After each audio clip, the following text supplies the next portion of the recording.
肩を落として、そんな僕に出してくれたら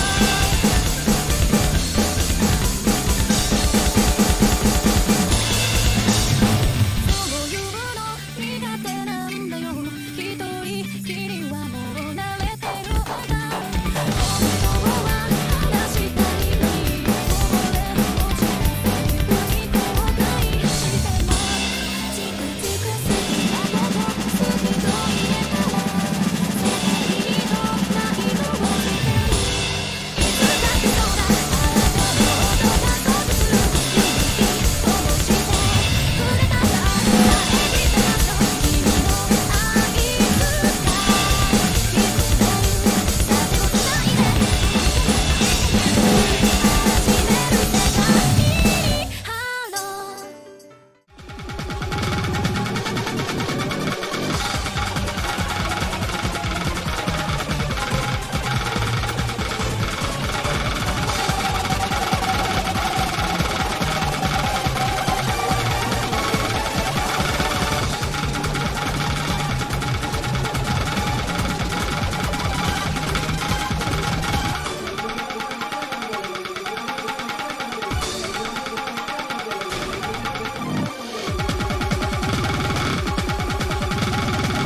Claro, this speed demon is sitting at number 10, and deservedly so.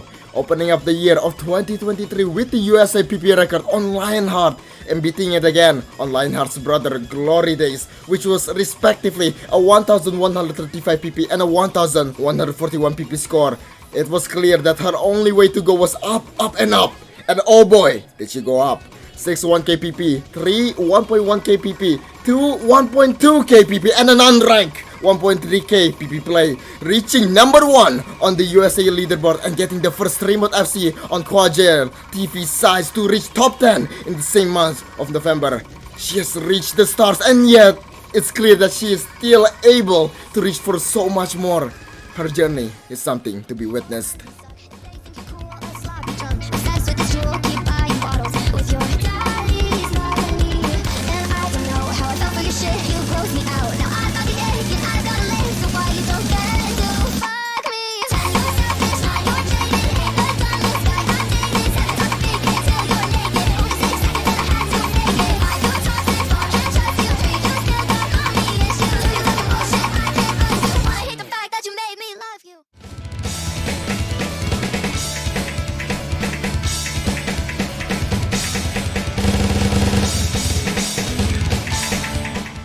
Freddie Benson popped off once again in 2023. The former number 1 DT and 3-mod aim and speed monster decided to come back and go on another rampage, hitting top 15 global this year.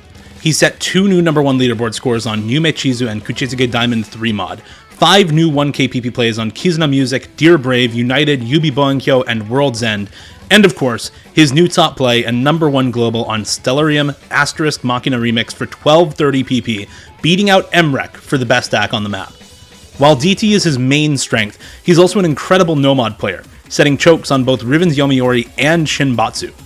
Freddie Benson still sits in the top 25 in the world and number 4 USA, and with his recent string of even more 1Ks and stellar play in tournaments like Hippo Cup, it seems he won't be going anywhere anytime soon.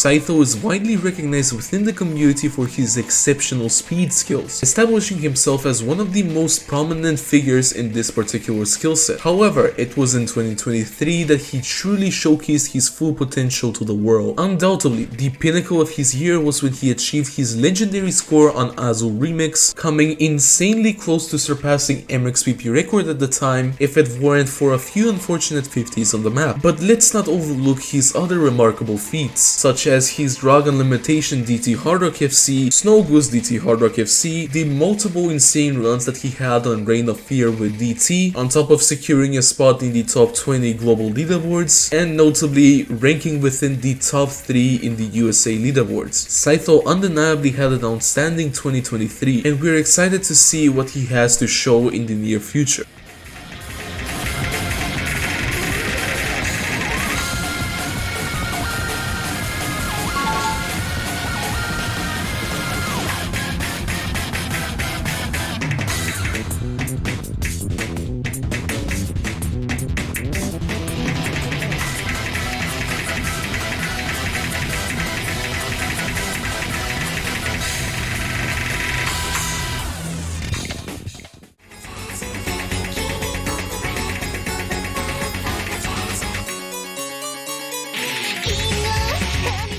After 14 months of inactivity, Vaxei decided to once again grace us with his presence in 2023.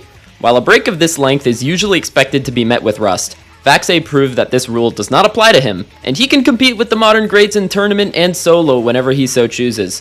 Take his show match with Malashevsky, where many expected him to get swept, but he actually scored 5 points on him, including an FC on Kimi no Kyoku with DT. Or you can look at the first FC on TNJ in 5 years, or an SS on Orals' Dreamin' Attraction. but above all, his dominant performance on OWC Grand Finals, top scoring the bracket reset tiebreaker to remind the world who their daddy is, before once again disappearing like a phantom in the night. In true Vaxei fashion, it's impossible to tell if this is the last we'll see of him, but if it was, it's safe to say that his legacy is already cemented as one of the greatest that OS has ever seen.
Comments exploded this year. He was one of the biggest players and one of the most promising graduating from the kindergarten in 2023. Specifically notable for his unique scores and just having a really good control over the game, whether it's his aim control, as you can see right now, or his amazing accuracy in his finger control.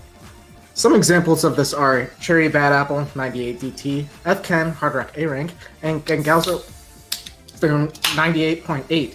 KTG Stir Pastel Sprinkles DT 94 as well. He's shown this ability to be a step above everybody else in tourneys as well. This year he got his first badge and he ended it with 9. The first one was Speedy Summer Duels. It was a grand final 7-0 sweep. He won Miss River Sticks in a DT tiebreaker showcase, and the match was only 20 minutes long. He's really speed running. He had a 4-hour OWC match, slept for 3 hours, and then woke up for a 4-hour Duo Ouija to get another badge. World record, 2 badges in 12 hours. Alright, that's badass.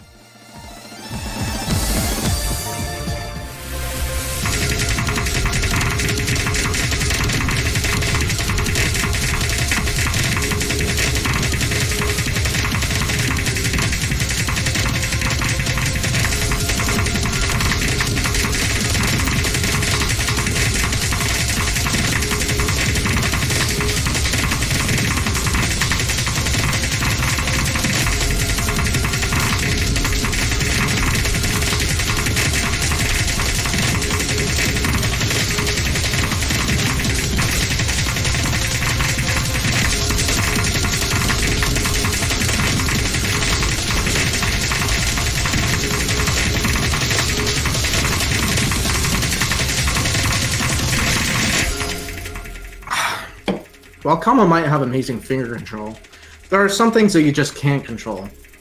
Your car, or your streaming technique.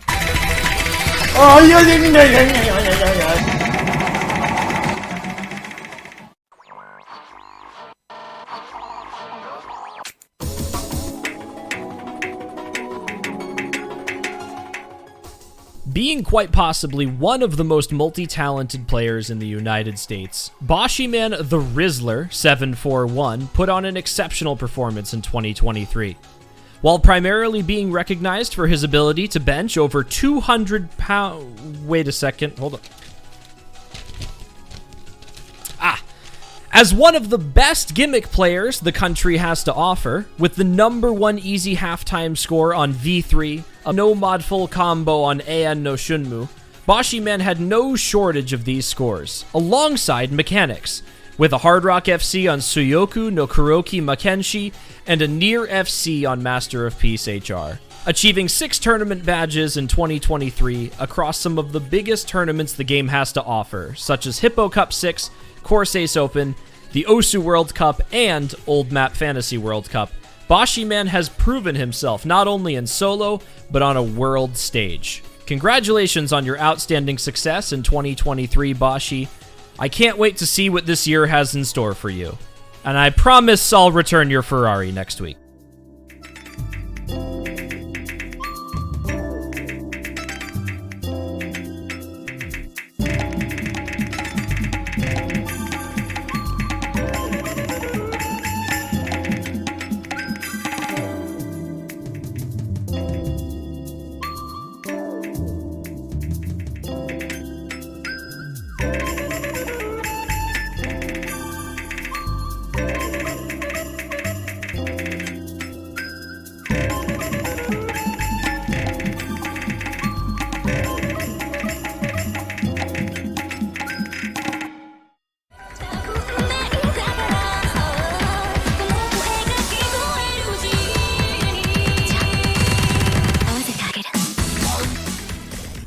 Takedo is undoubtedly one of the best American players of all time.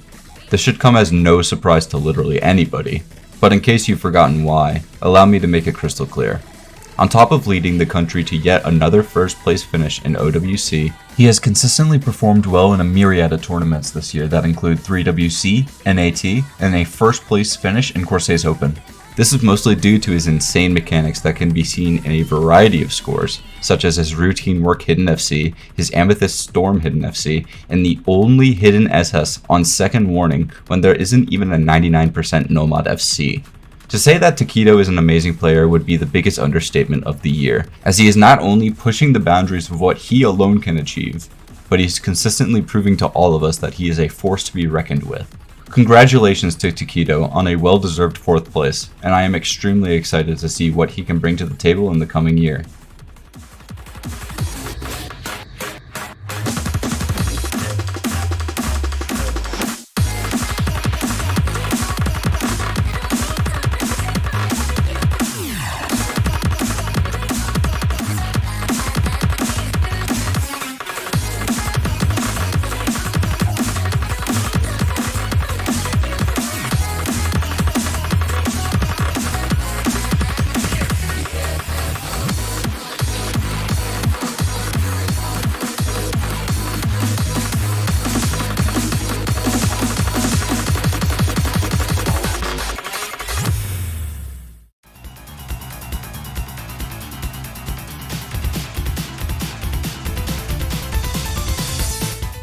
From founding father to top speed player, Window Life has really made a name for himself, doing absolutely bonkers things this year.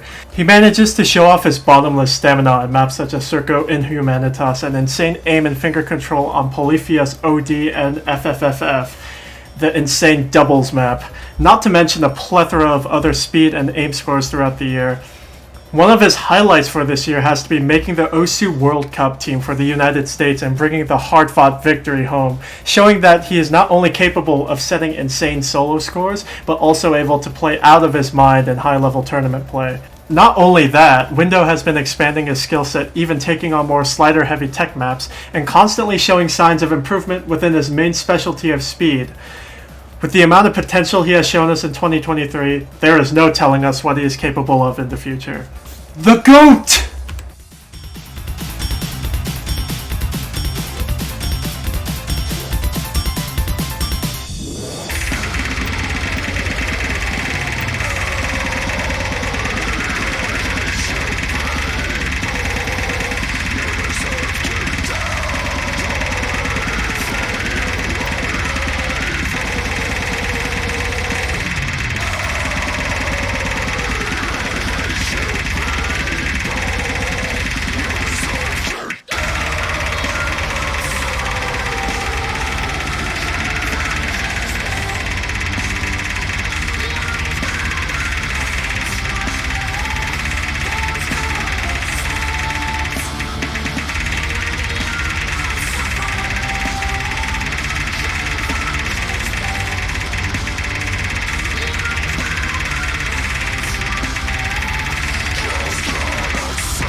The underdog story, truly a thing to behold. Throughout the years, we've had some incredible moments. Players nobody expected prevailing against all odds. But of all the underdog stories, in 2023, no story was as captivating to the scene as Decaden's. This was the year that Decaden became the hero of his own story, emphasizing his unrecognized status at the time as one of the single strongest tournament players in the United States, let alone the world. With incredible aim control and agility, Decaden set some gorgeous scores, some of the time being the first of their kind. the first hidden double time FC when everything went numb, skipping 1k, overshadowing the likes of Forum on Ryuseg and Hard Rock, and to this day, the first and only DTFC on Hoto Hashido. This alone would be worth a high spot on this list, but his tournament prowess was equally great. Despite the controversial move to not have Decade play for the USA and OWC, he took that as a moment to make his name even more known, and at MGC, he did just that.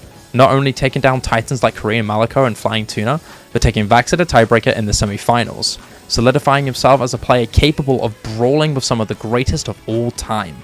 With that, alongside much more, Decade set the hearts of the USA ablaze, and will certainly be a player the world will eagerly watch for in 2024.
I feel like this choice shouldn't surprise many people. Rectigon has been a cornerstone of American Osu for years now, and he somehow just keeps getting better. Some of his notable plays this year include Astral Empire, where he broke the 1100 PP barrier for Nomad, as well as Because Maybe Part 2 with Hard Rock. I think both of these plays just display his unmatched consistency, which is definitely his strongest suit. Some other plays worth mentioning are Eyes of Devil Elliot and Arch with Hard Rock. He really just has no equal in these skill sets, and he completely destroys everyone who even tries to match him. You can't talk about Rectigon without bringing up his tournament performances. In OWC, he shined against Germany, topping match cost and bringing the USA to the grand finals, where he was essential for every single excruciating point, ultimately ending in arguably the best World Cup win since 2015. So yeah, overall he's pretty mid.